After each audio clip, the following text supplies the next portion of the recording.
যদি তোমরা তোমাদের প্রভুর সাথে কুফরি করো, যদি তোমরা তোমাদের প্রভুর সাথে নাফরমানি করো, যদি তোমরা তোমাদের প্রভুর হুকুমের অমান্য করো, তাহলে সেই দিন কিভাবে রেহাই পাবে, যেই দিনের ভয়াবহতা একটি শিশুকে পর্যন্ত বৃদ্ধে পরিণত করে দেবে।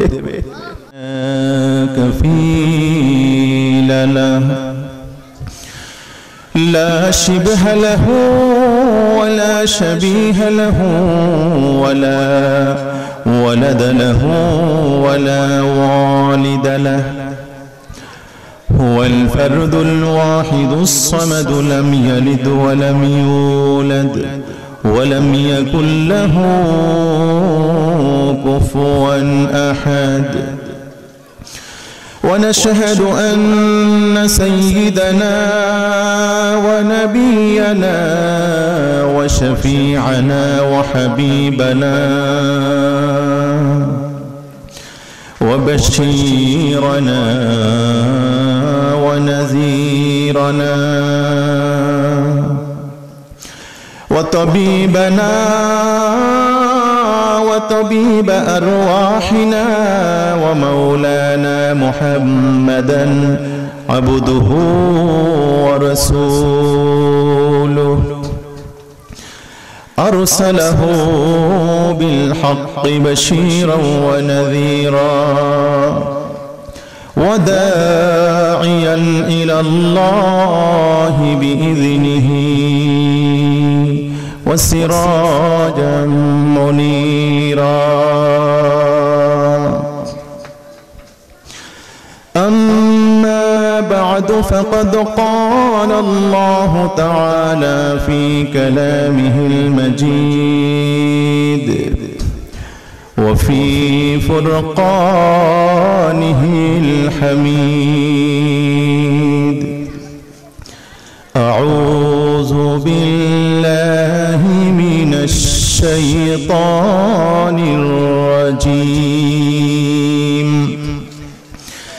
بسم الله الرحمن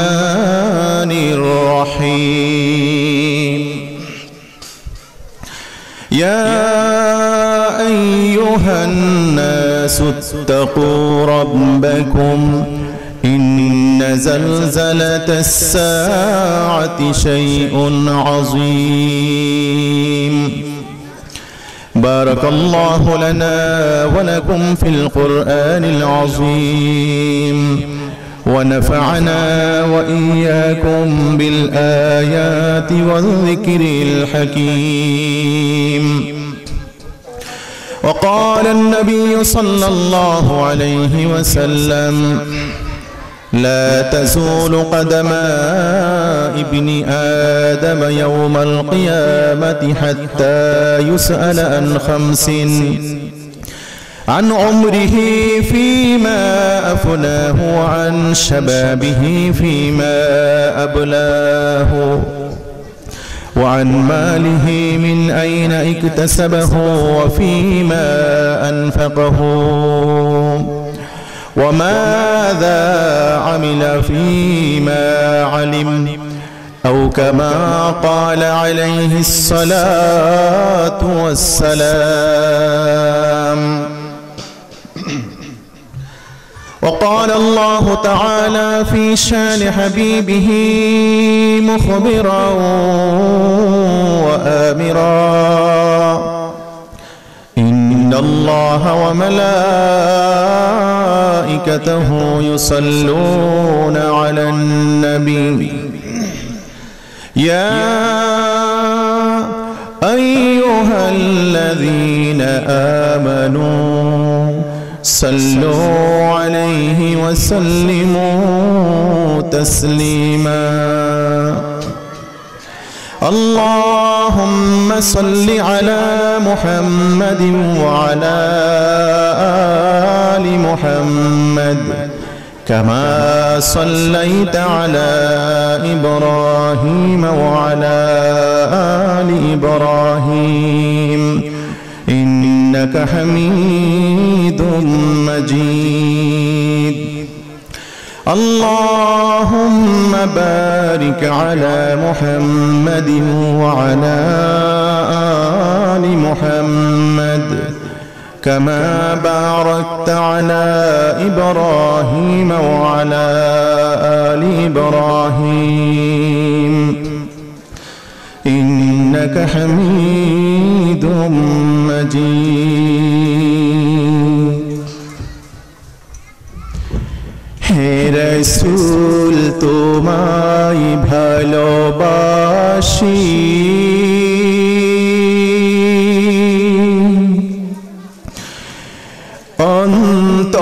অন্তরে শুধুই মুখে না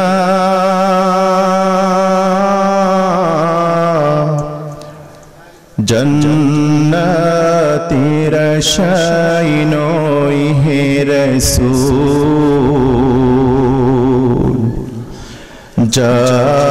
জাহান্নাম কেউ ডরি না জান্নাতের আশায় নয় হে রাসূল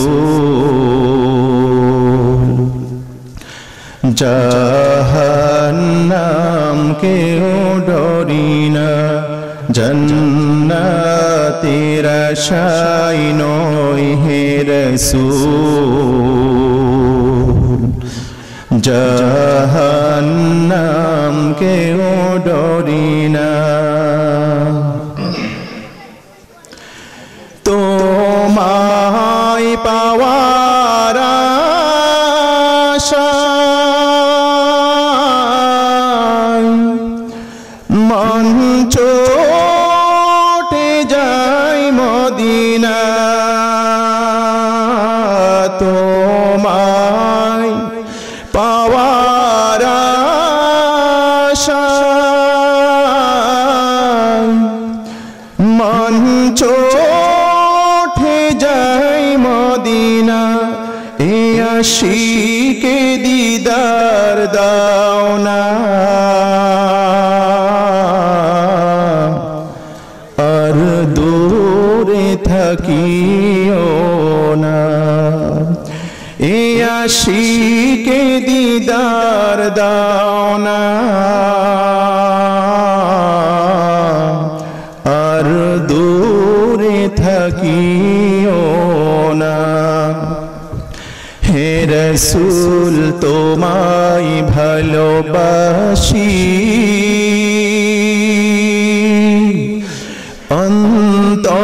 অন্তরে শুধুই মুখে না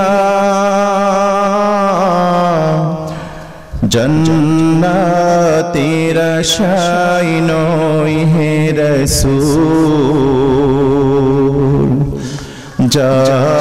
জাহান্নাম কেহ ডরি না জান্নাতের আশায় নয় হে রাসূল জাহান্নাম কেহ ডরি না তোমার নাম শুনিলাম এই চোখে দেখলাম না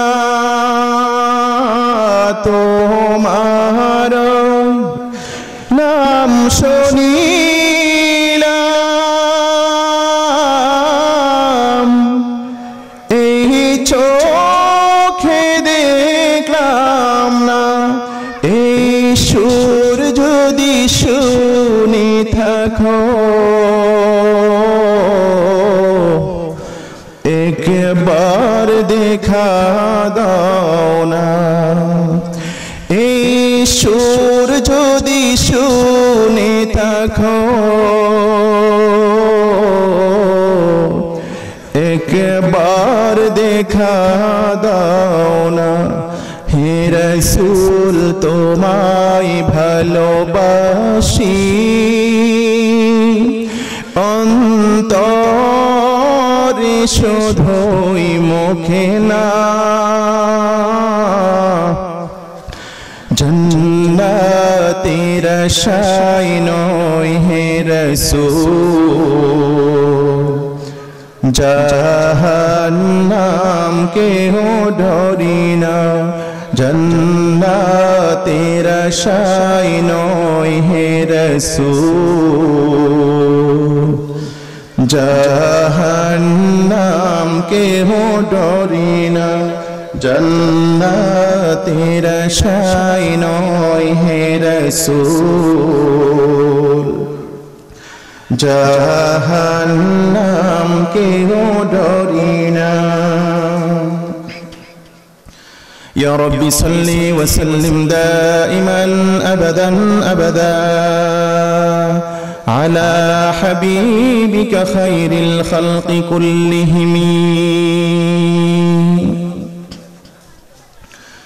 গুঞ্জর দক্ষিণ পাড়া জলিল মেনাজারের বাড়ির যুব সমাজের উদ্যোগে আয়োজিত আজকের চতুর্থ বার্ষিক তাফসীরুল কোরআন মাহফিলের অত্যন্ত শ্রদ্ধাভাজন সভাপতি দিগার উলামায়ে কেরাম উপস্থিত মুরব্বিয়ানে আযম যুবক ভাইরা পর্দার আড়ালের মা ও বোনেরা মহান রব্বুল আলামিনের দরবারে লাখ কোটি শুকর যিনি আমাদেরকে অত্যন্ত দয়া করে মায়া করে এমন একটি মাহফিলে আসার তৌফিক দিয়েছেন যে মাহফিলটির চেয়ে শ্রেষ্ঠ আর কোনো মাহফিল হতে পারে না কথা ঠিক কি না এই মাহফিলে আলোচনা হবে কোরআনের এই মাহফিলে আলোচনা হবে হাদিসের এই মাহফিলে আলোচনা হবে কোরআনের এই মাহফিলে আলোচনা হবে যে মাহফিলে কোরআন এবং হাদিসের আলোচনা হয় সেই মাহফিলের চেয়ে শ্রেষ্ঠ আর কোনো মাহফিল হতে পারে যে মাহফিলে কোরআন এবং হাদিসের আলোচনা হয় সেই মাহফিলের চেয়ে শ্রেষ্ঠ আর কোনো মাহফিল হতে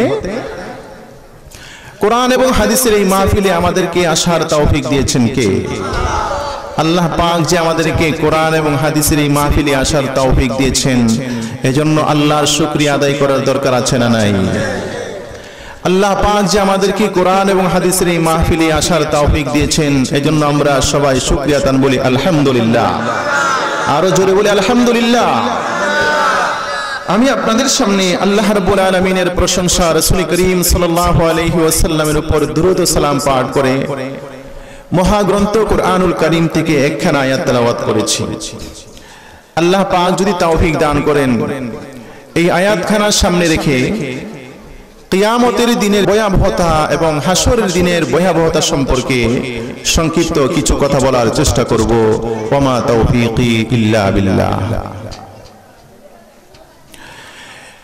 এই মহাজগৎ এবং মহাজগতের সব কিছু একদিন ধ্বংস হয়ে যাবে কথা ঠিক না আসমানগুলো টুকরা টুকরা হয়ে কিতাবের পাতার মতো একটির উপর একটি পড়তে থাকবে পাহাড়গুলো চূর্ণ বিচূর্ণ হয়ে মাটির সাথে মিশে যাবে নদীগুলো শুকিয়ে নদীর তলদেশ থেকে অগ্নি উদ্গীরণ হতে থাকবে জমিনের মধ্যে তখন এক ভয়ঙ্কর ভূমিকম্প সৃষ্টি হবে যে ভূমিকম্পে আতঙ্কিত হয়ে মানুষ যে যে দিকে পারে ছুটতে থাকবে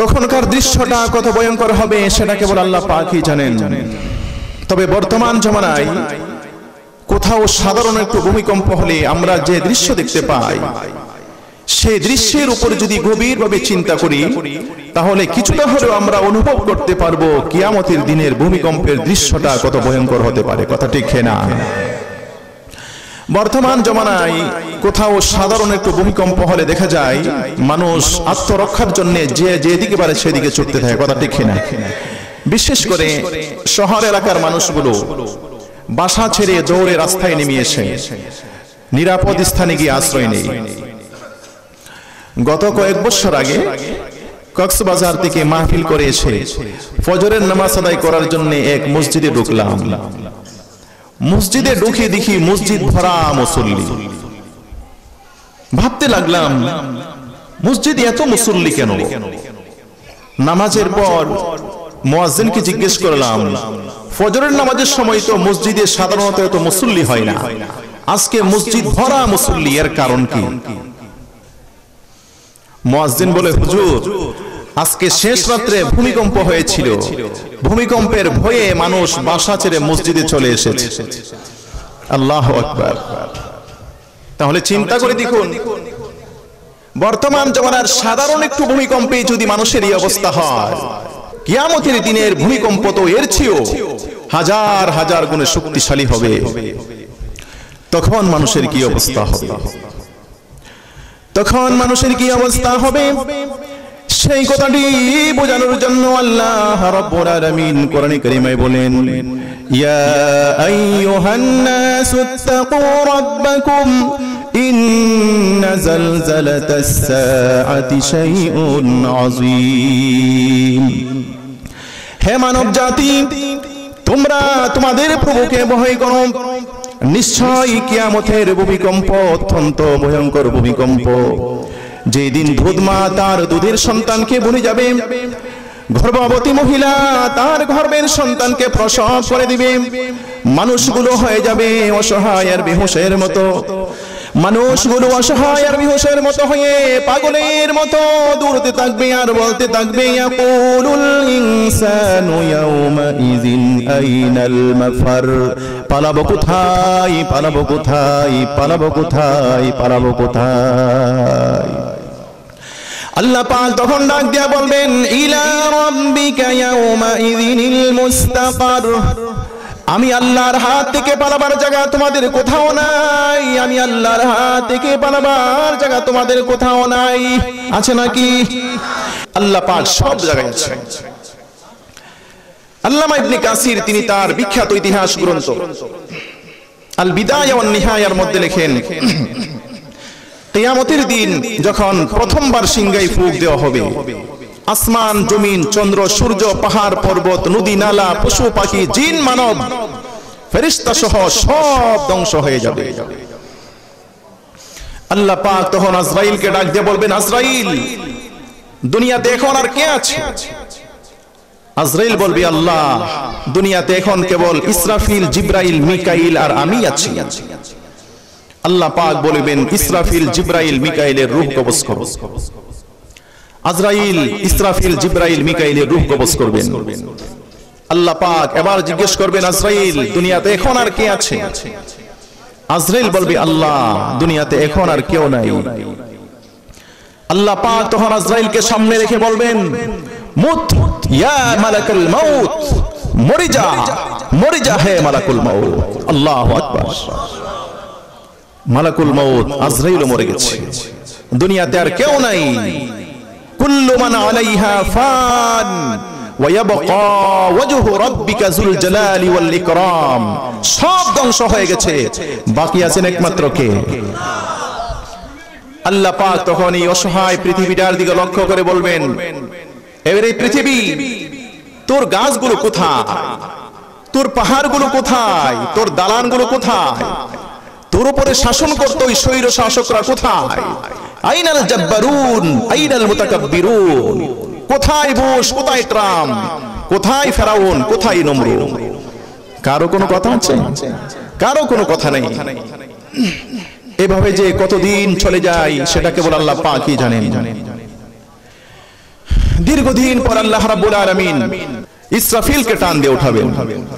ইসরাফিলকে টান দিয়ে উঠে জীবিত করে বলবেন, ইসরাফিল, দ্বিতীয়বার সিংহায় ফুঁক দাও। এ মর্মে আল্লাহ পাক বলেন, وَنُفِخَ فِي الصُّورِ فَصَعِقَ مَنْ فِي السَّمَاوَاتِ وَمَنْ فِي الْأَرْضِ إِلَّا مَنْ شَاءَ اللَّهُ ثُمَّ نُفِخَ فِيهِ أُخْرَى فَإِذَا هُمْ قِيَامٌ يَنْظُرُونَ। প্রথমবার যখন সিংহায় ফুঁক দেওয়া হবে, আল্লাহ রাব্বুল আলামিন যাদেরকে চাবেন তারা ছাড়া আসমান জমিনে যত প্রাণী রয়েছে সকল প্রাণী বেহুশ হয়ে পড়ে যাবে। দ্বিতীয়বার যখন আবার সিংহায় ফুঁক দেওয়া হবে, প্রতিটি মানুষ কবর থেকে উঠে দাঁড়িয়ে যাবে। প্রত্যেকটি মানুষ কবর থেকে উঠে দাঁড়িয়ে অবাক দৃষ্টিতে দিক সেদিক তাকাতে থাকবে।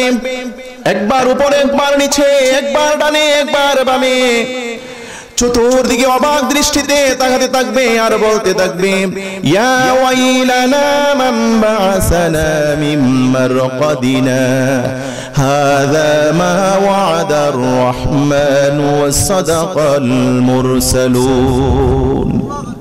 হায় আমাদের সর্বনাশ, হায় আমাদের সর্বনাশ, আমরা না মরে গিয়েছিলাম, আমরা না কবর দেশে চলে গিয়েছিলাম, আমাদেরকে আবার কবর থেকে কে উঠালো? আমরা কোন জায়গায় আসলাম যেখানে কোনো ঘর নাই, বাড়ি নাই, পাহাড় নাই, পর্বত নাই, নদী নাই, নালা নাই। আর এটা কোন দিন যে দিনের পরে কোনো রাত নাই, এত বড় দিন, এটি কোন দিন? আল্লাহ পাক তখন বিহি তুকাজ্জিবুন, এটি হলো কিয়ামতের দিন, এটি হলো বিচারের দিন, এটি হলো ফয়সালার দিন, যেই দিনটিকে তোমরা মিথ্যা বলে উড়িয়ে দিতে। কিয়ামত বিশ্বাস করে না এমন বহু নাস্তিক আছে না নাই? আছে না নাই? এক নাস্তিকে কয় জান্নাত জাহান্নাম আমি বিশ্বাস করি না, কবর জগৎ বিশ্বাস করি না। নাউজুবিল্লাহ। আরেক নাস্তিকে কয় একজন পুরুষ যদি 4 জন মহিলাকে বিবাহ করে নিজের সাথে রাখতে পারে, একজন মহিলা কেন 4 জন পুরুষকে নিজের সাথে রাখতে পারবে না? আরেক নাস্তিকে কয় ফজরের সময় যখন মসজিদ থেকে মুয়াজ্জিনের আযানের আওয়াজটা আমার কানে আসে, আমার মনে হয় যেন কোনো বেশ্যানারে আমাকে ডাকছে। আরো জোরে বলেন নাউজুবিল্লাহ। এরা নাকি আবার বুদ্ধিজীবী। বুদ্ধিজীবী নামের কলঙ্ক। এই বুদ্ধিজীবীগুলো 24 ঘন্টা বুদ্ধি কাটায় কিভাবে ইসলাম বিরোধী আইন পাশ করা যায়, কথা ঠিক কিনা? এই বুদ্ধিজীবীগুলো 24 ঘন্টা বুদ্ধি কাটায় কিভাবে মাদ্রাসা মসজিদগুলোকে বন্ধ করে দেওয়া যায়, কিভাবে এই দেশটাকে নাস্তিক রাষ্ট্রে পরিণত করা যায়, কথা ঠিক কিনা?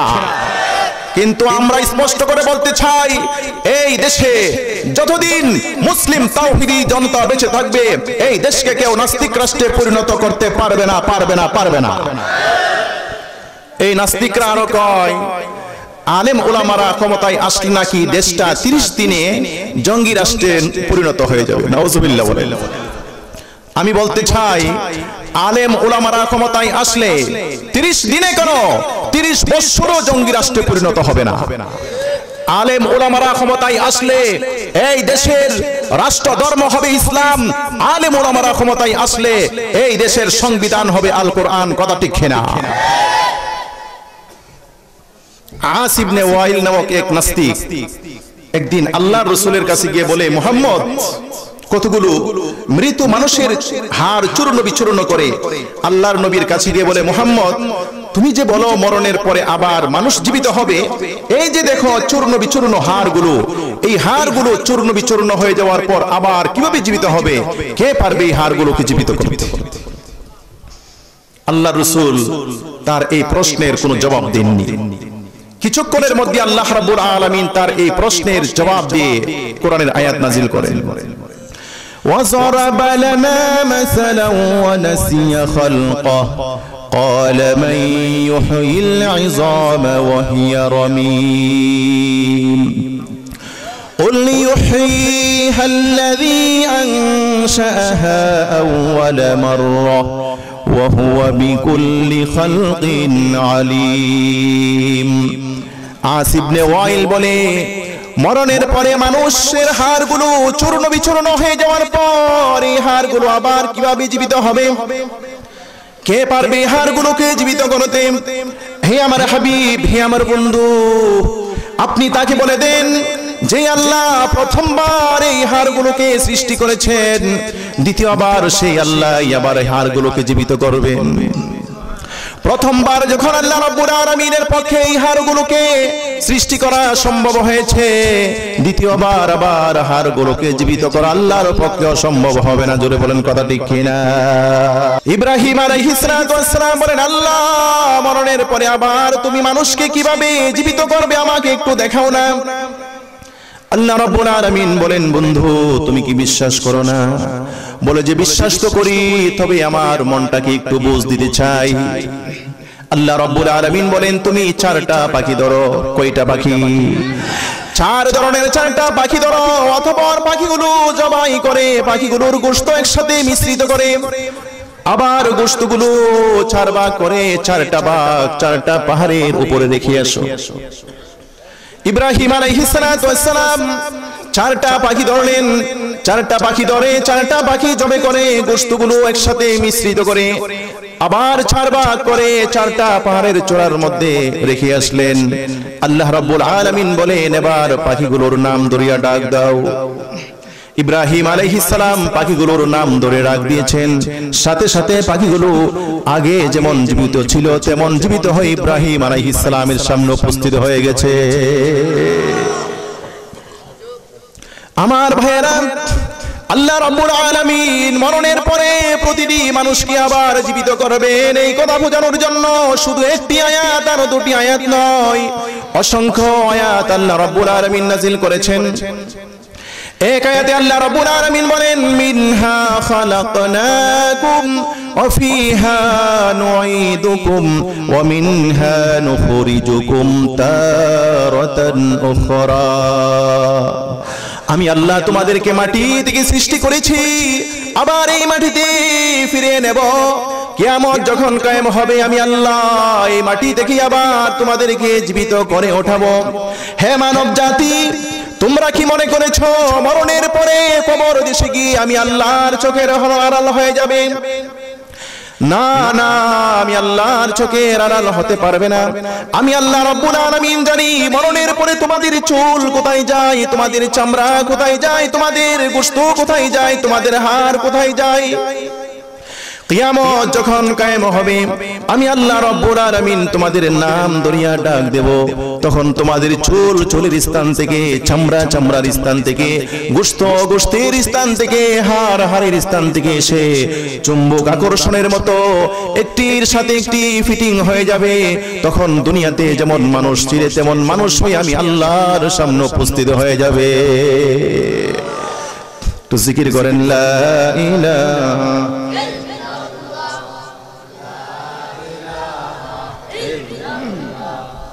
লা ইলাহা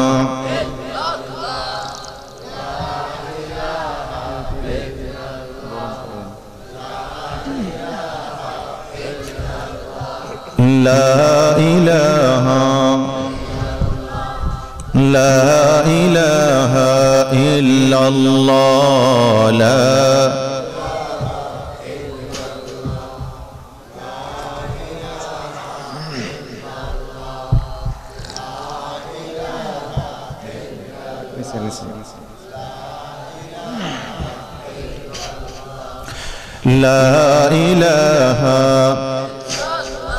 لا إله إلا الله محمد رسول الله صلى الله عليه وسلم। তাফসীরের কিতাবের মধ্যে রয়েছে কিয়ামতের দিন যখন দ্বিতীয়বার সিংহায় ফুঁক দেওয়া হবে, প্রত্যেকটি মানুষ তখন যে যেখানে মৃত্যুবরণ করেছিল সেখান থেকে উঠে, যাকে বাঘে খেয়েছিল সে বাঘের পেট থেকে, যাকে কুমিরে খেয়েছিল সে কুমিরের পেট থেকে, যে পানিতে ডুবে মারা গিয়েছিল সে পানি থেকে, যাকে মাটিতে দাফন করা হয়েছিল সে মাটি থেকে উঠে নগ্ন পাওয়ার নগ্ন দেহে হাসরের ময়দানে উপস্থিত হবে। হাসরের ময়দানে মানুষ কোন অবস্থায় উপস্থিত হবে? পায়ে কি জুতা থাকবে, গায়ে পাঞ্জাবি থাকবে, মাথায় টুপি থাকবে। পায়ে জুতা নাই, গায়ে পাঞ্জাবি নাই, মাথায় টুপিও নাই, সবাই উলঙ্গ আর উলঙ্গ, উলঙ্গ অবস্থায় সবাই হাসরের ময়দানে গিয়ে হাজির হবে। উম্মুল মুমিনিন হযরত আয়েশা রাদিয়াল্লাহু আনহা বলেন, ইয়া রাসূলুল্লাহ, ইয়া হাবিবাল্লাহ, হাসরের ময়দানে নারী পুরুষ সবাই উলঙ্গ অবস্থায় হাসরের ময়দানে গিয়ে হাজির হবে, তখন কি মানুষের লজ্জা হবে না? আল্লাহ রাসূল বলেন, আয়েশা,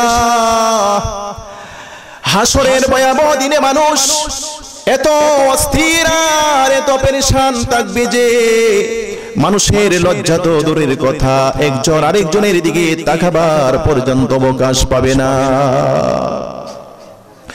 50,000 বছর পর্যন্ত উপরের দিকে তাকিয়ে থাকবে, এক মুহূর্তের জন্য নিচের দিকে তাকাবার সুযোগ পাবে না।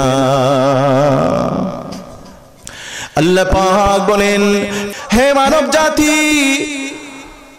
যদি তোমরা তোমাদের প্রভুর সাথে কুফরি করো, যদি তোমরা তোমাদের প্রভুর সাথে নাফরমানি করো, যদি তোমরা তোমাদের প্রভুর হুকুমের অমান্য করো, তাহলে সেই দিন কিভাবে রেহাই পাবে যেই দিনের ভয়াবহতা একটি শিশুকে পর্যন্ত বৃদ্ধে পরিণত করে দেবে? শিশুকে পর্যন্ত কিসে পরিণত করে দেবে? তাহলে চিন্তা করে দেখুন আমার ভাইরা, হাসরের ময়দানের ভয়াবহতা কত কঠিন হবে। হাদিসের কিতাবে রয়েছে এই ভয়াবহতার মধ্যেও মানুষের সামনে আরো তিনটি ভয়াবহ অবস্থা আসবে, যে তিনটি ভয়াবহ অবস্থায় কেউ কাউকে চিনবে না, কেউ কারো কথা স্মরণ করবে না। ইয়াফিরুল মারউ মিন আখিহি ওয়া উম্মিহি ওয়া আবিহি ওয়া সাহিবাতিহি ওয়া বানিহি। সন্তান পিতার দিকে পলায়ন করবে, পিতা সন্তান দিকে পলায়ন করবে, স্ত্রী স্বামীর দিকে পলায়ন করবে, স্বামী স্ত্রীর দিকে পলায়ন করবে, বন্ধু বন্ধুর দিকে পলায়ন করবে, কেউ কাউকে চিনবে না, কেউ কারো কথা স্মরণ করবে না। উম্মুল মুমিনিন হযরত আয়েশা রাদিয়াল্লাহু আনহা বলেন, ইয়া রাসূলুল্লাহ হাল তাযকুরুনা আহলিকুম ইয়াওমাল কিয়ামাহ, কিয়ামতের দিন কি আমাদের কথা আপনার স্মরণ হবে? আল্লাহর রাসূল বলেন, অবশ্যই আয়েশা, হাসরের ময়দানে মানুষের সামনে তিনটি অবস্থা আসবে, যে তিনটি অবস্থায় কেউ কাউকে চিনবে না, কেউ কারো কথা স্মরণ করবে না। কয়টি অবস্থা? আরো জোরে বলেন। একটি অবস্থা হলো ইনদাল কিতাবিহি না ইউকালুহা ওয়া মুকরাউ কিতাবিয়া হাত্তা ইয়ালাম আইনা ইয়াকাউ কিতাবুহু ওয়া ফি ইয়ামিনিহি আম শিমালিহি। এক নাম্বার হলো আমলনামা যখন হাতে দেওয়ার সময় হবে, আমলনামা ডান হাতে আসে নাকি বাম হাতে আসে, সেই চিন্তায় কেউ কাউকে চিনবে না, কেউ কারো কথা স্মরণ করবে না। আল্লাহ পাক বলেন, ওয়া তারা কুল্লু উম্মাতিন জাসিয়াহ কুল্লু উম্মাতিন তুদআ ইলা কিতাবিহা আল ইয়াওমা তুজজাউনা মা কুনতুম তা'মালুন। হাসরের ময়দানে প্রত্যেকটি দলকে তাদের আমলনামা নেওয়ার জন্য টাকা হবে। প্রত্যেকটি দল যখন আমলনামা যাওয়ার জন্য উপস্থিত হয়ে যাবে, আল্লাহ রাব্বুল আলামিন ঈমানদারদের ডান হাতে আমলনামা দিবেন আর কাফিরদের বাম হাতে আমলনামা দিবেন। কাফিরদের কোন হাতে আমলনামা দিবেন? আল্লাহ রাব্বুল আলামিন কাফিরদের বাম হাতে আমলনামা দিয়া বলবেন, ইকরা কিতাবাকা কাফা বিনাফসিকাল ইয়াওমা আলাইকা হাসিবা। পড়ো তোমার আমলনামা, দেখো তোমার আমলনামায় কি আছে। পড়ো তোমার আমলনামা, দেখো তোমার আমলনামায় কি আছে। সে তার আমলনামা পড়বে, আমলনামা পড়ে দেখবে তার আমলনামায় সব কিছু রয়েছে, কোনো কিছুই বাকি রাখা হয়নি। ওয়া ওয়াজাদু মা আমিলু হাজিরা, কখন মূর্তির সামনে মাথা নত করেছিল, কখন পীরের পায়ে সিজদা করেছিল, কখন চুরি করেছিল, কখন ডাকাতি করেছিল, কখন সন্ত্রাসী করেছিল, কখন মানুষ হত্যা করেছিল, সব কিছুই তার আমলনামার মধ্যে আছে, কোনো কিছুই বাকি রাখা হয়নি। আমার ভাইরা, প্রতিটি মানুষ কখন কি করে তাদের কৃতকর্ম লিপিবদ্ধ করে রাখার জন্য প্রত্যেকটি মানুষের দুই পাশে দুইজন গোয়েন্দা সেরা নাই। তাদের নাম কি? আরো জোরে বলেন। প্রত্যেকটি মানুষ কখন কি করে আল্লাহ রাব্বুল আলামিন জানেন। তারপরও কিয়ামতের দিন যখন আল্লাহ রাব্বুল আলামিন মানুষের কৃতকর্ম তার সামনে পেশ করবেন, সে যেন অস্বীকার না যেতে পারে, আল্লাহ রাব্বুল আলামিন প্রত্যেকটি মানুষের কৃতকর্ম দুইজন ফেরেশতাকে দিয়ে লিপিবদ্ধ করে রাখছেন। তাদের নাম হলো কিরামান কাতিবিন। তাদের নাম কি? আল্লাহ রাব্বুল আলামিন বলেন, ওয়া লাকাদ খালাকনাল ইনসানা ওয়া না'লামু মা তুওয়াসবিসু বিহি নাফসুহু ওয়া নাহনু আকরাবু ইলাইহি মিন হাবলিল ওয়ারিদ ইয ইয়াতালাক্কাল মুতালাক্কিয়ানি আনিল ইয়ামিনি ওয়া আনিশ শিমালি কাঈদ মা ইয়ালফিযু মিন কাওলিন ইল্লা লাদাইহি রাকীবুন আতীদ। আল্লাহ রাব্বুল আলামিন বলেন, আমি আল্লাহ মানুষ সৃষ্টি করেছি। মানুষকে সৃষ্টি করেছেন আল্লাহ রাব্বুল আলামিন বলেন, আল্লাহ রাব্বুল আলামিন বলেন আমি মানুষ সৃষ্টি করেছি আর এই মানুষ কখন কি করে আমি আল্লাহ পাক জানি। শুধু তাই নয়, এই মানুষ অন্তরের দ্বারা কখন কি কল্পনা করে সেটাও আমি আল্লাহ পাক জানি। জানেন কি জানেন না? গোপনে গোপনে কেউ চুরি করলে, গোপনে গোপনে ডাকাতি করলে, গোপনে গোপনে সন্ত্রাসী করলে, মানুষ হত্যা করলে কেউ না জানলেও জানেন কে? গোপনে গোপনে ঘুষ খাইলে, গোপনে গোপনে দুর্নীতি করলে, গোপনে গোপনে ঘুষ দিয়া আরেকজনের জমি নিজের নামে দলিল করে নিলে কেউ না জানলেও জানেন কে? কে না দেখলেও দেখেন কে? আল্লাহ পাক সব কিছু দেখেন। এমন নয় যে ঘন কুয়াশার কারণে দুনিয়াতে কি হচ্ছে আল্লাহ পাক আরশে বসে দেখছেন না, এমন নাকি?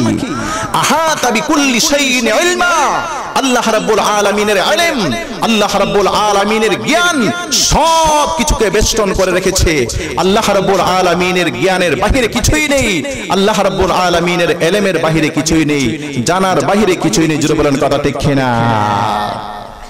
আল্লাহ পাক সব কিছু জানেন, তারপরও প্রত্যেকটি মানুষের কৃতকর্ম আল্লাহ পাক লিপিবদ্ধ করে রাখছেন। কিয়ামত যখন কায়েম হবে, কিয়ামতের দিন তার রেকর্ড তার সামনে রেখে, তার রেকর্ড তাকে শুনিয়ে শুনিয়ে, তার রেকর্ড তাকে দেখিয়ে দেখিয়ে তার প্রত্যেকটি কৃতকর্মের হিসাব আল্লাহ পাক তার থেকে নেবেন। সুবহানাল্লাহ। সর্বপ্রথম মানুষের থেকে যে বিষয়টির হিসাব নেওয়া হবে সেই বিষয়টির নাম হলো নামাজ। সেই বিষয়টি কোন বিষয়? আল্লাহ রাসূল বলেন আউয়ালু মা ইউহাসাবু বিহিল আবদু ইয়াউমাল কিয়ামাতিস সালাহ। কিয়ামতের দিন মানুষের দিকে সর্বপ্রথম যে বিষয়টির হিসাব নেওয়া হবে সেই বিষয়টি হলো নামাজ। বান্দা যদি নামাজের হিসাব ঠিক মতো দিতে পারে সব আমলের হিসাবই ঠিক মতো দিতে পারবে, আর যদি নামাজের হিসাব ঠিক মতো দিতে না পারে কোনো আমলের হিসাবই ঠিক মতো দিতে পারবে না। এজন্য দুনিয়াতে থাকতে থাকতে নামাজের হিসাবটা আমাদের ঠিক করে নেওয়ার দরকার আছে না নাই? আল্লাহ রাসূল বলেন নামাজের হিসাব নেওয়ার পরে আল্লাহ পাক মানুষের থেকে যে বিষয়টির হিসাব নেবেন সেই বিষয়টি হলো নিয়ামত। সেই বিষয়টা কি? আল্লাহ পাক আমাদেরকে অসংখ্য নিয়ামত দান করেছেন, কি করেন নাই? এই চোখ কে দিয়েছেন, কান কে দিয়েছেন, মুখ কে দিয়েছেন, ব্রেনটা কে দিয়েছেন? আল্লাহ পাক বলে ইন্নাস সামআ ওয়াল বাসারা ওয়াল ফুআদা কুল্লুন উলাইকা কানা আনহু মাসউলা। আল্লাহ রাব্বুল আলামিন বলেন হাশরের ময়দানে প্রত্যেকটি মানুষকে তার কান সম্পর্কে জিজ্ঞেস করা হবে, তার চোখ সম্পর্কে জিজ্ঞেস করা হবে, তার ব্রেন সম্পর্কে জিজ্ঞেস করা হবে। আল্লাহ রাব্বুল আলামিন বলবেন আমার বান্দা আমি যে তোমাকে দুটি চোখ দিয়েছিলাম, এই দুটি চোখ দিয়ে তুমি কি দেখেছিলে? আমি আল্লাহ যা দেখার জন্য বলেছিলাম তা দেখেছিলে, নাকি শুধু দুই চোখ দিয়া নায়ক নায়িকাদের নাচানাচি দেখেছিলে? আমি আল্লাহ যে তোমাকে দুটি কান দিয়েছিলাম, এই কান দিয়ে তুমি কি শুনেছিলে? আমি আল্লাহ যা শোনার জন্য বলেছিলাম তা শুনেছিলে, নাকি শুধু হেডফোন লাগায় লাগাইয়া হিন্দি গান শুনেছিলে? আমি আল্লাহ যে তোমাকে ব্রেনটা দিয়েছিলাম, এই ব্রেন দিয়ে তুমি, এই ব্রেনটা তুমি কোন পদ ব্যবহার করেছিলে? ইসলামের পক্ষে ব্যবহার করেছিলে নাকি ইসলামের বিরুদ্ধে ব্যবহার করেছিলে? তাসলিমা নাসরিন, হুমায়ুন আজাদ, কবি শামসুর রহমান লতিফ সিদ্দিকীর মতো যদি এই ব্রেনটাকে ইসলামের বিরুদ্ধে ব্যবহার করা হয় হাশরের ময়দানে আল্লাহর দরবারে জবাবদিহি করতে হবে কি হবে না? আমরা আমাদের এই ব্রেনটা ইসলামের পক্ষে ব্যবহার করতে চাই নাকি ইসলামের বিরুদ্ধে ব্যবহার করতে চাই? আরো জোরে বলেন। তিরমিজি শরীফের বর্ণনা, আল্লাহ রাসূল বলেন হাশরের ময়দানে প্রত্যেকটি মানুষকে পাঁচটি প্রশ্ন করা হবে। কয়টি প্রশ্ন? লা তাজুলু কদমা ইবনি আদম ইয়াউমাল কিয়ামাহ হাত্তা ইউসালা আন খামসিন আন উমরিহি ফিমা আফনাহু ওয়া আন শাবাবিহি ফিমা আবলাহু। আল্লাহ রাসূল বলেন হাশরের ময়দানে প্রত্যেকটি মানুষকে পাঁচটি প্রশ্ন করা হবে। এর মধ্যে প্রথম প্রশ্নটি হলো আল্লাহ রাব্বুল আলামিন বলবেন আমার বান্দা আমি যে তোমাকে একটা দীর্ঘ হায়াত দিয়েছিলাম এই হায়াতটা তুমি কিভাবে কাটিয়েছিলে? আমি আল্লাহর নির্দেশিত পথে কাটিয়েছিলে নাকি নিজের মন গড়া মতো কাটিয়েছিলে? জবাবদিহি করতে হবে কি হবে না? নামাজ সময় কাটাইলে, গল্প গুজব করে সময় কাটালে, মানুষের গীবত শিকায়েত করে সময় কাটালে আল্লাহর দরবারে জবাবদিহি করতে হবে কি হবে না? আল্লাহর নবী হযরতে ঈসা আলাইহিস সালাতু ওয়াস সালাম একদিন রাস্তায় দিয়ে হাঁটতেছিলেন, রাস্তা দিয়ে হেঁটে যাচ্ছিলেন। এমন সময় তিনি দেখতে পান রাস্তার পাশে একটা কবর। তিনি কবরবাসীকে ডাক দিয়া বললেন, হে আল্লাহর বান্দা, আল্লাহর হুকুমে তুমি জীবিত হয়ে যাও। সাথে সাথে কবর থেকে এক যুবক জীবিত হয়ে ঈসা আলাইহিস সালামের সামনে দাঁড়িয়ে যায়। আরো জোরে বলেন না সুবহানাল্লাহ। ঈসা আলাইহিস সালাম বলেন, আল্লাহর বান্দা, তোমার পরিচয়টা কি? তোমার পরিচয়টা আমার সামনে তুলে ধরো। যুবক বলে, হে আল্লাহর নবী ঈসা, আমি হইলাম সাম ইবনে নূহ, আমি হইলাম নূহ আলাইহিস সালামের ছেলে সাম। ঈসা আলাইহিস সালাম বলেন, তুমি কত বছর আগে মৃত্যুবরণ করেছো? যুবক বলে, আমি 4000 বছর আগে মৃত্যুবরণ করেছি। ঈসা আলাইহিস সালাম বলেন, তুমি কি ইব্রাহিম নবীর আগে দুনিয়াতে আগমন করো নাই? বলে যে হ্যাঁ। ঈসা আলাইহিস সালাম বলেন, যদি তুমি দুনিয়াতে ইব্রাহিম আলাইহিস সালামের আগে দুনিয়াতে আসিয়া থাকো, তাহলে তোমার মাথার চুলগুলো সাদা কেন? ইব্রাহিম নবীর আগে তো দুনিয়াতে কারো চুল সাদা হয় নাই, তোমার চুলগুলো সাদা কেন? সাম ইবনে নূহ বলে, হে আল্লাহর নবী ঈসা,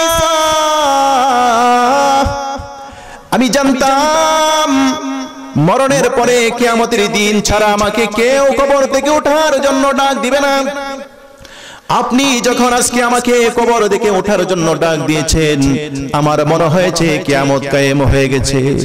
এখন যদি আমি আল্লাহর সামনে গিয়ে দাঁড়াই, আর আল্লাহ রাব্বুল আলামিন যদি আমাকে বলে, আমার বান্দা, আমি যে তোমাকে একটা দীর্ঘ হায়াত দিয়েছিলাম, এই হায়াতটি তুমি কিভাবে কাটিয়েছিলে, আমি কি জবাবদিহি করব? সেই চিন্তায় মুহূর্তের মধ্যে আমার মাথার চুলগুলো সাদা হয়ে গেছে। আমার ভাইরা, জন্য আল্লাহ রাসূল বলেন, ইগতানিম খামসান ক্বাবলা খামসিন, শাবাবাকা ক্বাবলা হারামিক, ওয়া সিহহাতাকা ক্বাবলা সুকমিক, ওয়া গিনাকা ক্বাবলা ফাকরিক, ওয়া ফারাগাকা ক্বাবলা শুগলিক, ওয়া হায়াতাকা ক্বাবলা মাউতিক। পাঁচটি অবস্থা আসার আগে তুমি পাঁচটি অবস্থাকে মূল্যায়ন করো। তোমার বৃদ্ধকাল আসার আগে যৌবনকালটাকে মূল্যায়ন করো। তোমার অসুস্থতা আসার আগে সুস্থতাকে মূল্যায়ন করো। দরিদ্র অবস্থা আসার আগে তোমার টাকা পয়সাকে মূল্যায়ন করো। তোমার ব্যস্ততা আসার আগে অবসর সময়টাকে মূল্যায়ন করো। তোমার মৃত্যু আসার আগে তোমার হায়াতটাকে মূল্যায়ন করো। হায়াতের মূল্যায়ন করার দরকার আছে না নাই? হায়াতকে যদি মূল্যায়ন না করা হয়, হাসরের ময়দানে জবাবদিহি করতে হবে কি হবে না? হাসরের ময়দানে 5টি প্রশ্ন করা হবে। এর মধ্যে প্রথম প্রশ্নটি হলো হায়াত সম্পর্কে জিজ্ঞেস করা হবে। প্রথম প্রশ্নটি কোন সম্পর্কে? আল্লাহ রাসূল বলেন, 1 নাম্বার হায়াত সম্পর্কে যে আল্লাহ পাক জিজ্ঞেস করবেন। দ্বিতীয় নম্বরে আল্লাহ রাব্বুল আলামিন জিজ্ঞেস করবেন, আমার বান্দা, আমি যে তোমাকে যৌবন কালটি দিয়েছিলাম, এই যৌবন কালটি তুমি কোন পথে ব্যবহার করেছিলে? অসৎ পথে ব্যবহার করেছিলে নাকি সৎ পথে ব্যবহার করেছিলে? আমি আল্লাহর ইবাদত করে কাটিয়েছিলে নাকি রং তামাশা করে কাটিয়েছিলে? জবাবদিহি করতে হবে কি হবে না? মানুষের জীবনে আল্লাহ পাক 3টি কাল দান করেছেন। কয়টি কাল? আরো জোরে বলেন, কয়টি কাল? শিশুকাল, যৌবনকাল, বৃদ্ধকাল। কয়টি কাল হলো? আল্লাহ পাক হাসরের ময়দানে কোন বান্দাকে তার শিশুকাল সম্পর্কে, তার বৃদ্ধকাল সম্পর্কে আলাদাভাবে জিজ্ঞেস করবেন না, কিন্তু যৌবনকাল সম্পর্কে আল্লাহ পাক জিজ্ঞেস করবেন আলাদাভাবে। কেন? কারণ যৌবনকালে মানুষ সবচেয়ে বেশি অপকর্ম করে থাকে। কথা ঠিক কিনা? 24 ঘন্টার মধ্যে 12 ঘন্টাই ফেসবুক, টুইটার, ইউটিউব নিয়ে ব্যস্ত। নামাজের খবর নাই, রোজার খবর নাই, পরকালের চিন্তা নাই। মদ, জুয়া, প্রেম প্রীতি আর রং তামাশাই মত্ত এমন বহু যুবক যুবতী আছে না নাই? হাসরের ময়দানে তাদেরকে জবাবদিহি করতে হবে কি হবে না? যৌবন কালটি হলো একটা ফুটন্ত ফুলের মতো মহামূল্যবান একটি কাল। সেই কালটিকে কদর করার দরকার আছে না নাই? সেই কালটি কি সব সময় থাকবে? বসুনো হাফিজ বতু গুফতাম, বসুনো হাফিজ বতু গুফতাম কে গুলতাজা নমি মানদ अगर मानद शबे मानद शबे मानद शबे दीगर नमी मानद गुलज गुलशन जुदा गश्ता तोरो ताजा नमी मानद गुलज गुलशन जुदा गश्ता तोरो ताजा नमी मानद अगर मानद शबे मानद शबे दीगर नमी मानद। যৌবন কালটা হলো একটা ফুটন্ত ফুলের মতো। যৌবন কালটা কেমন? উত্তর দেন। যৌবন কালটা হলো একটা ফুটন্ত ফুলের মতো। ফুটন্ত ফুল যেমন সব সময় তাজা থাকে না, এক সময় শুকিয়ে যায়, কথা ঠিক কিনা? তেমনি ভাবে যৌবন নামের যে ফুলটি আছে সেই ফুলটিও কিন্তু সব সময় সতেজ থাকবে না, এক সময় নিস্তেজ হয়ে যাবে, কথা ঠিক কিনা? এই জন্য যৌবন কালটা সতেজ থাকতে থাকতে মূল্যায়ন করার দরকার আছে না নাই? অধিকাংশ যুবক তাদের যৌবন কালটা নষ্ট করে খারাপ বন্ধুদের পাল্লায় পড়ে, কথা ঠিক কিনা? এই জন্য খারাপ বন্ধুদেরকে ত্যাগ করার দরকার আছে না নাই?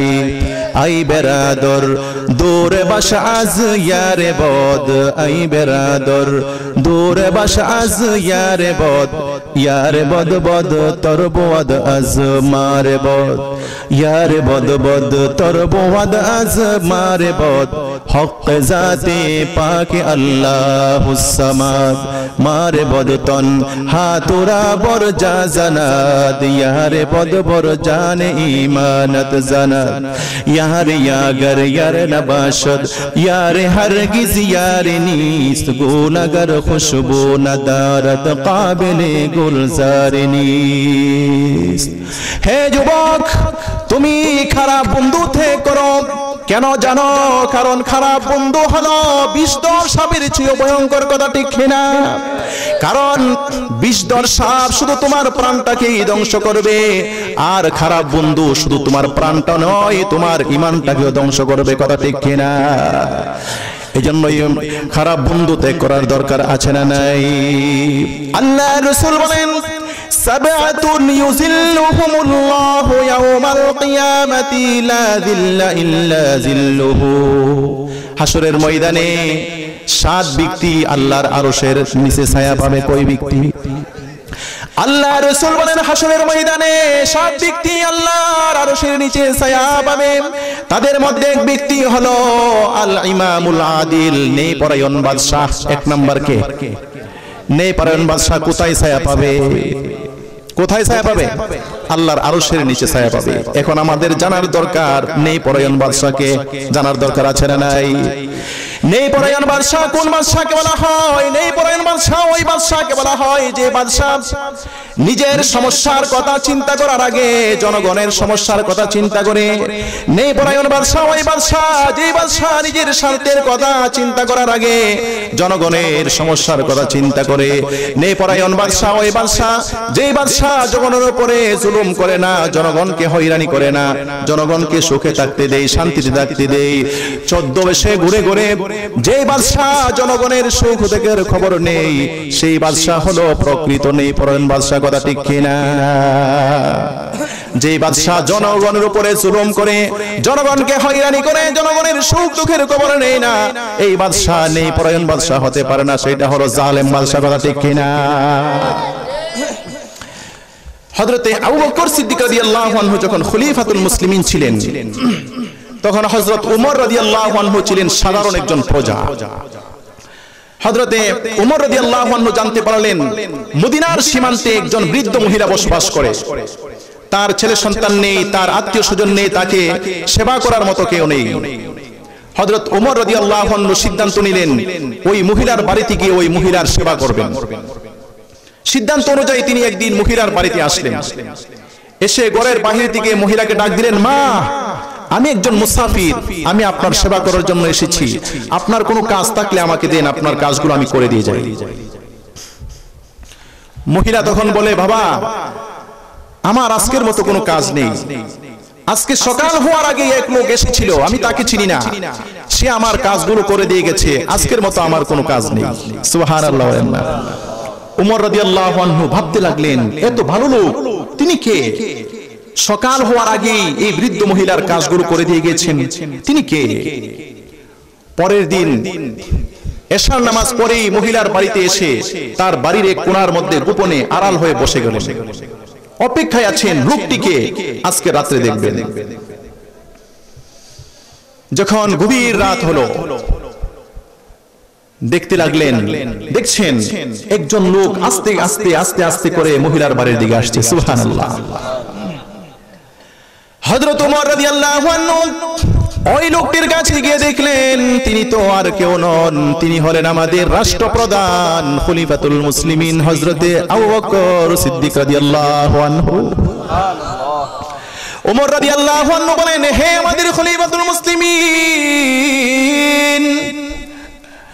আপনি এত কষ্ট করে আরামের ঘুম ত্যাগ করে প্রাসাদ ছেড়ে রাস্তায় রাস্তায় হাঁটছেন, এই গভীর রজনীতে অলিতে গলিতে ঘুরে বেড়াচ্ছেন, আপনি এত কষ্ট করছেন কেন? আমাদেরকে বললেই তো হতো, আপনার কাজগুলো আমরা করে দিতাম, আপনি আরামে ঘুম ঘুমাতেন। আবু বকর সিদ্দিক রাদিয়াল্লাহু আনহু বলে, ওমর, হাসরের ময়দানে যদি আল্লাহ রাব্বুল আলামিন আমাকে জিজ্ঞেস করে, আবু বকর, তুমি যে রাষ্ট্রপ্রধান হয়েছিলে, খলিফাতুল মুসলিমিন হয়েছিলে, তোমার দেশের জনগণের খবর কি তুমি রেখেছিলে কিনা? তোমার জনগণের সুখ দুঃখের খবর তুমি নিয়েছিলে কিনা? সেই প্রশ্ন যদি আল্লাহ রাব্বুল আলামিন আমাকে করে, আমি কি জবাব দিয়ে করব? সেই চিন্তায় এক মুহূর্তের জন্য আমার ঘুম আসে না। তারাই ছিলেন প্রকৃত নেপরায়ণ বাদশা, কথা ঠিক কিনা? এই ধরনের নেপরায়ণ বাদশা যেই দেশে থাকবে, সেই দেশের জনগণের দুঃখ দুর্দশা ভোগ করতে হবে না। বলুন, কথা ঠিক কিনা? আল্লাহ রাসূল বলেন, আলা কুল্লুকুম রাইন ওয়া কুল্লুকুম মাসউলুন আন রাইয়াতিহি, তোমাদের প্রত্যেকেই হলে রক্ষণাবেক্ষণকারী, তোমাদের প্রত্যেককেই তোমাদের রক্ষণাবেক্ষণ সম্পর্কে জিজ্ঞেস করা হবে। আল ইমামু রাইন ওয়া হুয়া মাসউলুন আন রাইয়াতিহি, একজন রাজা, একজন বাদশা, একজন রাষ্ট্রনায়ক তার প্রজাদের রক্ষণাবেক্ষণকারী, কিয়ামতের দিন তাকে জিজ্ঞেস করা হবে, তুমি তোমার প্রজাদের রক্ষণাবেক্ষণ করেছিলে কিনা, তাদের সুখ দুঃখের খবর নিয়েছিলে কিনা? যদি সঠিক উত্তর না দিতে পারে তার ঠিকানা হবে জাহান্নাম, আর যদি সঠিক উত্তর দিতে পারে তার ঠিকানা হবে আল্লাহর আরশের নিচে রহমতের ছায়াতলে। সুবহানাল্লাহ। আল্লাহ রাসূল বলেন, 7 ব্যক্তি হাসরের ময়দানে আল্লাহর আরশের নিচে ছায়া পাবে। কয় ব্যক্তি? আরো জোরে বলেন। এদের মধ্যে এক ব্যক্তি হলো আল ইমামুল আদিল, নেপরায়ণ বাদশা। দ্বিতীয় নাম্বার হলো শাবুন নাশা ফি ইবাদাতিল্লাহ, ওই যুবক, যে যুবক তার যৌবন কালটাকে ইবাদত করে কাটিয়েছে। সুবহানাল্লাহ। কিতাবের মধ্যে রয়েছে আল্লাহ রাব্বুল আলামিন একজন যুবককে কত ভালোবাসেন। যখন কোন একজন যুবক গুনাহ ছেড়ে তওবা করে আল্লাহর পথে বের হয়ে যায়, আল্লাহ পাক এই যুবককে তো ভালোবাসে। আল্লাহ রাব্বুল আলামিনের দরবারে যদি এই যুবক 2 হাত উঠাইয়া কিছু চায়, আল্লাহ রাব্বুল আলামিন বলে, আমার বান্দা, আমি তোর 2টা হাত খালি ফিরিয়ে দিতে লজ্জা বোধ করি। আল্লাহর ওলি হযরতে হাসান বসরি রাহমাতুল্লাহি আলাইহি একদিন মাহফিলের মধ্যে ওয়াজ করতেছিলেন। যখন তিনি ওয়াজ করতে করতে কোরআনের আয়াত আলাম ইয়ানি লিল্লাযিনা আমানু আন তাখশা কুলুবুহুম লিযিকরিল্লাহ, এই আয়াতটি পর্যন্ত যখন পৌঁছলেন, এক যুবক হঠাৎ করে মাহফিলের মাঝখান থেকে লাফ দিয়ে দাঁড়িয়ে গেছে। যুবক আর কোনোদিন মাহফিলে আসে নাই, আর কোনোদিন আলেম ওলামার মুখ দেখে নাই, আলেম ওলামার মুখ থেকে ভালো ভালো কথা শুনে নাই। যুবক কেমনে যেন সেখানে আসলো, হাসান বসরির মুখ থেকে আয়াতের তেলাওয়াতটা শুনে যুবক লাফ দিয়ে দাঁড়িয়ে যায়।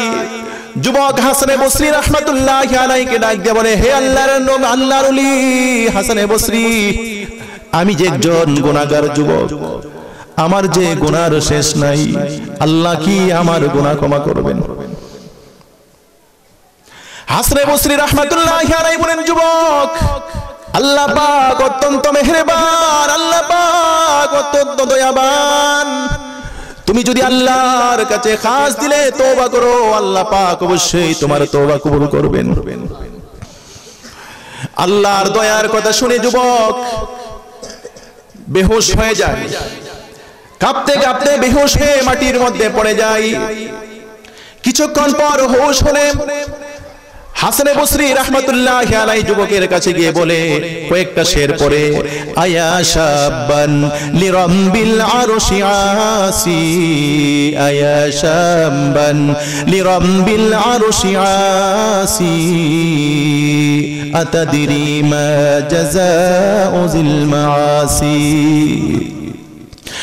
سعير للعصاة لها زفير، سعير للعصاة لها زفير، وغيظ يوم تؤخذ بالنواسي، وفيما قد كسبت من الخطايا، وفيما قد كسبت من الخطايا، فاجهد في الخلاص، رهنت النفس فاجهد في الخلاص।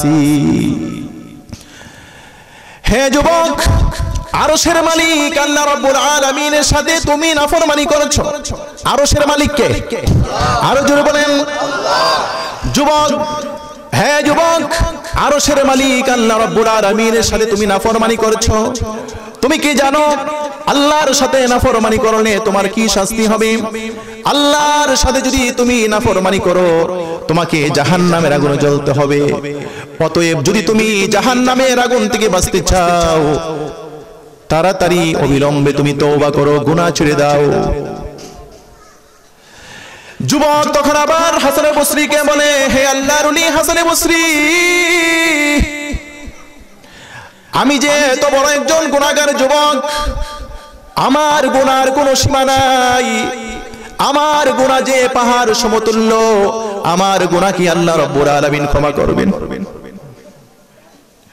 হাসানে বসরি রাহমাতুল্লাহি আলাইহি বলেন, যুবক তোমার গুনাহ যদি পাহাড় সমতুল্য হয়ে থাকে, আল্লাহ রাব্বুল আলামিনের রহমত আর দয়া কিন্তু সাগর সমতুল্য। তোমার গুনাহ যদি সাগর সমতুল্য হয়ে থাকে, আল্লাহ রাব্বুল আলামিনের রহমত আর দয়া কিন্তু আসমান সমতুল্য। যুবক তুমি তওবা করো, আল্লাহ পাক বড় দয়াবান, অবশ্যই আল্লাহ রাব্বুল আলামিন তোমার গুনাহ ক্ষমা করবেন। যুবক তখন 2 রাকাত নামাজ আদায় করে দুটি হাত উঠে আল্লাহ রাব্বুল আলামিনের কাছে 3টি আবেদন করে। কয়টি আবেদন? আরো জোরে বলেন। 1 নাম্বার আবেদন হলো, আল্লাহ সারা জীবন আমি মদ পান করেছি, সারা জীবন আমি গুনাহ করেছি, গুনার শেষ নাই, আজকে শেষ পর্যায়ে এসে আমি তোমার কাছে তওবা করছি, মাবুদ আমার গুনাহগুলো ক্ষমা করে দাও। 2 নাম্বার আবেদন, আল্লাহ তুমি আমাকে হালাল রিজিকের ব্যবস্থা করে দাও অদৃশ্য থেকে। কোথায় থেকে? তুমি আমার জন্য অদৃশ্য থেকে হালাল রিজিকের ব্যবস্থা করে দাও। 3 নাম্বার হলো, আল্লাহ তুমি আমাকে এমন কণ্ঠ দাও যে কণ্ঠ শুনে আমার মতো মদখুররা পর্যন্ত মদ ছেড়ে তোমার পথে চলে আসে। তাসাউফের কিতাবের মধ্যে লেখে আল্লাহ পাক যুবকের 3টি আবেদনই কবুল করেছিলেন। সুবহানাল্লাহ। যখন যুবকের খাবারের সময় হয়ে যেত, অদৃশ্য থেকে তার কাছে রুটি চলে আসতো, আর আল্লাহ পাক তাকে দান করেছিলেন ওই যুবক যখন কোরআন তেলাওয়াত করত, তার কোরআনের তেলাওয়াত শুনে বড় বড় মদখুররা পর্যন্ত আল্লাহর রাস্তায় এসে আল্লাহর ওলিতে পরিণত হয়ে যেত। আল্লাহ পাক যুবকদের দোয়া কবুল করেন কি করেন না? এই জন্য কবি বলে, দর জওয়ানি কোন রিয়াজত গর তুঝে মঞ্জুর হে, দর জওয়ানি কোন রিয়াজত কর তুঝে মঞ্জুর হে, চন্দ রোজ গম সালিয়া ফির উম্র ভর মসরুর হে। ও যুবক তুমি কয়েকদিন ইবাদত করিয়া নাও, যৌবন কালটাকে ইবাদত করে কাটাও, কিছুদিন কষ্ট করে নাও।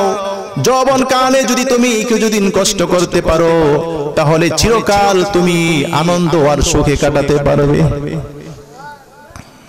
আমার ভাইরা বলতেছিলাম, আল্লাহ রাব্বুল আলামিন হাসরের ময়দানে প্রত্যেকটি মানুষকে কয়টি প্রশ্ন করবেন? আরো জোরে বলেন, কয়টি প্রশ্ন করবেন? এক নাম্বার হলো তার হায়াত সম্পর্কে জিজ্ঞেস করবেন। দ্বিতীয় নাম্বার তার যৌবনকাল সম্পর্কে জিজ্ঞেস করবেন। তৃতীয় নাম্বার আল্লাহ পাক জিজ্ঞেস করবেন, তুমি যে সম্পদ উপার্জন করেছিলে, এই সম্পদ তুমি কোন পথে উপার্জন করেছিলে? হালাল পথে উপার্জন করেছিলে নাকি হারাম পথে উপার্জন করেছিলে?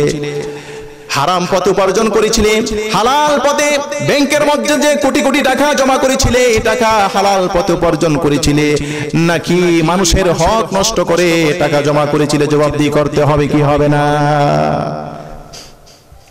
আল্লাহর নবী রাসূল করিম সাল্লাল্লাহু আলাইহি ওয়াসাল্লাম সাহাবায়ে কেরামকে জিজ্ঞেস করলেন, আমার সাহাবারা তোমরা কি বলতে পারো সবচেয়ে বড় অসহায় কোন ব্যক্তি? সাহাবায়ে কেরাম বলেন, ইয়া রাসূলুল্লাহ, আমরা তো মনে করি যার টাকা পয়সা নাই, যার সম্পদ নাই, যার গাড়ি বাড়ি নাই, যার ছেলে সন্তান নাই, আত্মীয় স্বজন নাই, সেই হলো সবচেয়ে বড় অসহায়। আল্লাহ রাসূল বলেন, না, সে সবচেয়ে বড় অসহায় না। সবচেয়ে বড় অসহায় ওই ব্যক্তি, যে ব্যক্তি হাসরের ময়দানে অনেক নামাজ আর অনেক রোজা নিয়ে উপস্থিত হবে, কিন্তু তার নামাজগুলো, তার রোজাগুলো অন্যের আমলনামায় চলে যাবে। সাহাবায়ে কেরাম জিজ্ঞেস করলেন, ইয়া রাসূলুল্লাহ, তার নামাজ তার রোজা আরেকজনের আমলনামায় কেন চলে যাবে? আল্লাহর রাসূল বলেন, এক ব্যক্তি আসিয়া বলবে, আল্লাহ, আমি ছিলাম একজন অসহায় মানুষ দুনিয়াতে, আমার ছেলে সন্তান ছিল না, আমার আত্মীয় স্বজন ছিল না, আমার পিছনে কোনো শক্তি ছিল না, এই সুযোগে ওই ব্যক্তি আমার উপরে অত্যাচার করতো, আমার উপরে হাত উঠাইতো, আজকে আমি আমার বিচার চাই। নাও তুমি তার নামাজগুলো নিয়ে যাও। আরেক ব্যক্তি আসিয়া বলবে, আল্লাহ, দুনিয়াতে সে আমার জমিন আত্মসাৎ করেছিল, আমি আমার হক চাই। আল্লাহ পাক বলবেন, নাও তুমি তার রোজাগুলো নিয়ে যাও। আরেক ব্যক্তি আসিয়া বলবে, আল্লাহ, সে আমার টাকা আত্মসাৎ করেছিল, আমি আমার হক চাই। আল্লাহ পাক বলবেন, তার আমলনামায় তো আর কিছু নাই, নেক আমলনামার মধ্যে কিছু নাই, তোমাকে কি দিব? সে তো এখন শূন্য হয়ে গেছে, তার আমলনামা অন্যকে দিয়া। একটা কাজ করো, তোমার গুনাহগুলো তার মাথায় উঠে দাও। নাউজুবিল্লাহ, আরো জোরে বলেন নাউজুবিল্লাহ। দেখা যাবে শেষ পর্যন্ত এই গুনাহগার ব্যক্তি তার গুনাহগুলো নামাজি ব্যক্তির মাথার মধ্যে ছাপিয়ে দিয়ে গুনাহগার ব্যক্তি জান্নাতে চলে গেছে, আর রোজাদার নামাজি ব্যক্তি জাহান্নামে চলে গেছে। নাউজুবিল্লাহ। আমরা কি চাই হাসরের ময়দানে আমাদের আমলনামা অন্যকে দিয়া আমরা এই ধরনের অসহায় হয়ে যাই? চাই নাকি? যদি না চাই, তাহলে মানুষের হক নষ্ট করা থেকে সতর্ক হওয়ার দরকার আছে না নাই? মানুষের উপরে জুলুম করা থেকে সতর্ক হওয়ার দরকার আছে না নাই? আল্লাহর রাসূল বলেন, প্রত্যেকটি মানুষকে 14 নাম্বার যে প্রশ্নটি করা হবে, সেই প্রশ্নটি হলো, তুমি যে সম্পদ উপার্জন করেছিলে, সেই সম্পদ তুমি কোন পথে ব্যয় করেছিলে? হালাল পন্থায় ব্যয় করেছিলে নাকি হারাম পন্থায় ব্যয় করেছিলে? মসজিদ মাদ্রাসায় খরচ করেছিলে নাকি সিনেমা থিয়েটারে খরচ করেছিলে? জবাবদিহি করতে হবে কি হবে না? অনেক লোক আছে মাহফিলের জন্য টাকা চাইলে পকেটে টাকা নাই, আর গানের অনুষ্ঠানের জন্য চাইলে টাকার অভাব নাই। কত লাগবে? নাও, অনুষ্ঠানটা যেন জাঁকজমক হয়, নায়কটা যেন সুন্দর হয়, শিল্পীটা যেন খুব ভালো হয়, আছে না নাই? আল্লাহর দরবারে জবাবদিহি করতে হবে কি হবে না?